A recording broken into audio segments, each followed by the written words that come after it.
चार पोरं, ती नवरी मेकअप करेल, नवरीच्या मागे त्या 2-4 याडपाट कलवऱ्या, इतकी मेकअप, इथल्या फट्टीत चमकी. ब्युटी पार्लर मध्ये गेली, ब्युटी पार्लरला गेल्यावर 3 गोष्टी करावं लागतं पोरीनं. पहिलं फेसिंग करावं लागतं, नंतर मिक्सिंग करावं लागतं, नंतर सिरेमिक्स करावं लागतं, नंतर हेअर सेटिंग करावं लागतं. असं आहे ते. त्या 4ही पायऱ्या समजून सांगतो तुम्हाला. पहिल्यांदा सेटिंग करावं लागतं, म्हणजे खड्डे भरणे आणि डांबर होत नाही.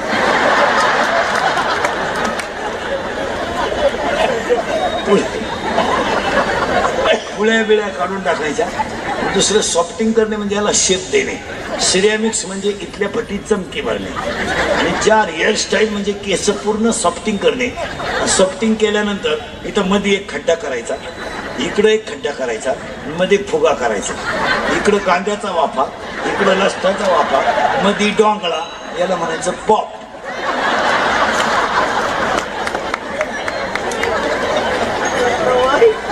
आणि दुसरा एक भाग आहे, ही जी बाजू इथली,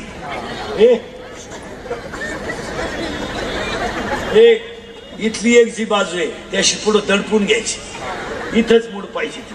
त्यातली एक बट अशी बोलताना तोंडात गेली पाहिजे, याला म्हणायचं देव आहे.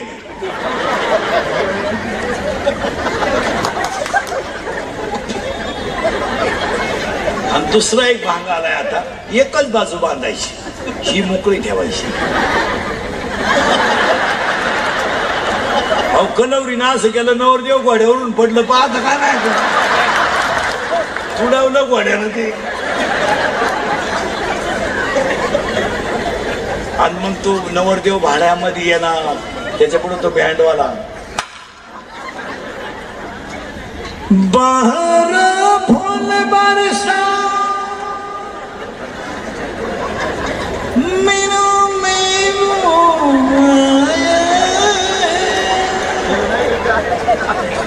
मेरा महबूब. लॉन्स मध्ये एकदम शांतता, जसं प्रेम पेटवायचं. बहरा फूल बरसा मेरा महबूब आया,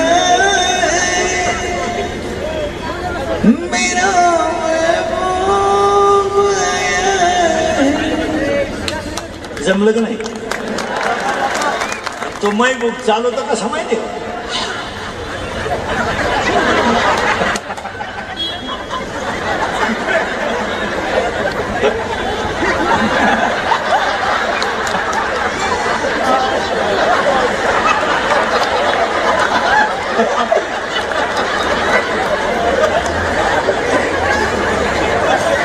त्याच्या पुढे फुलं टाकेत. अरे बाटलीची बुच टाका, एवढं आहे ते.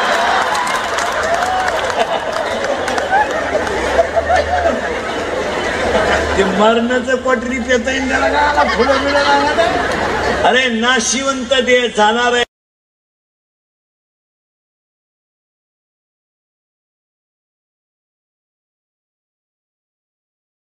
पल्सर पोराला, 10चा मोबाईल, पोराचे डोळे लाल. पोरानं 12 वाजेपर्यंत बाहेर हिंडायचं. मग आईनं म्हणायचं दरवाजा उघडा ठेवा बरं, पप्पू येईल. पप्प्या हरिपाठाला गेला का तो? ए पप्प्याची आई, पप्प्या येईपर्यंत पप्प्याची आई गच्चीत बसून ठेवली पाहिजे. दरिद्री पोरग दारू प्याला तर आई म्हणती कुठं काय पितय, आणून ठेवत जाय फ्रीज मध्ये आणि सकाळी देत जाय त्याला, तू जग सुधाराय निघली. पुरीनं मोबाईल घेतला आणि बापानं कानफटीत ठेवून दिली, तर पुरीची आई मध्ये आली झक माराय. असावा प्रसंगाला, असावा प्रसंगाला आला प्रसंग.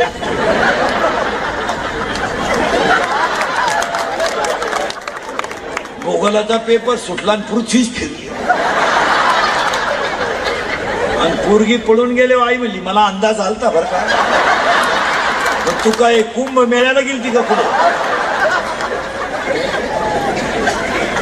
विनोद हा फटकावल्या पाहिजे पुरी धरून. आणि पुरीच्या बाबतीमध्ये आया तुम्हाला आता हसण्याच्या गोष्टी राहिल्या नाही द्या. मी तुमच्या मुलासारखा आहे. मुलगी मला आहे 100%. का मी कसं आहे भांग पाडून कसे कपडे घालू त्याच्या काय बापाचं जातं? माझ्या बापाचं नाही जात काही. पण मी एका मुलीचा बाप आहे हे मी ध्यानात. फार पुरीने लाजा सोडून दिल्या 2-4 वर्षात. लाजा कुणावरही प्रेम भंगार. पुरीनं तुम्ही पळून जाऊ नये ह्या मताचा मी नाही. असे कारण तुम्ही जी झक मारायची ती मी किती बोललो तरी तुम्हाला त्याची लाज.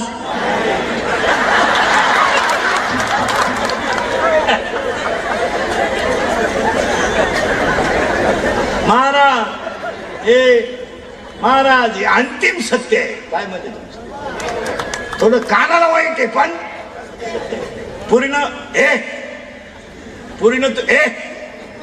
तुम्ही जा पडून. आज जा मॅसेज टाका कीर्तन संपलो जा. पण पाया पडून सांगतो महिला मंडळ माझं कीर्तन महाराज म्हणून कधी ऐकू नका.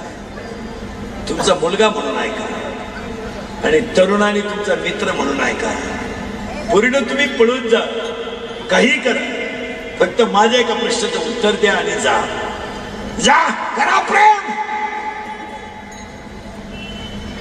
करा कुणावरही प्रेम. पण आयुष्यभर काबाड कष्ट करणाऱ्या बापाची चूक सांगा. जा सांगा त्या बापाची चूक केली ही त्याची चूक आहे का? बरंच त्याला काहीच नव्हतं तरी त्यानं घर बांधलं तुम्हाला सांभाळलं ही त्याची चूक आहे. चूक सांगा तुमच्या बापाची. या 4 वर्षामध्ये पुरीने ईश्वरासारख्या बापाची मान समाजात खऱ्या तरी जाता येईल.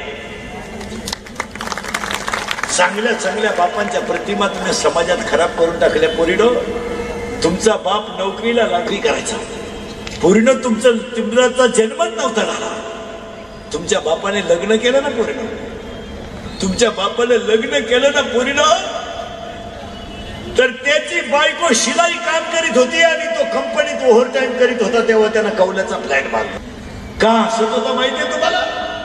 त्याच्या आईने त्याला सांगितलं होतं तुला जर पहिली मुलगी झाली तर तू नशिबवान असतील. त्याला मुलगी झाल्याचा आनंद नाही झाला माझ्या आईने आशीर्वाद देण्याचा आनंद. पोरीनं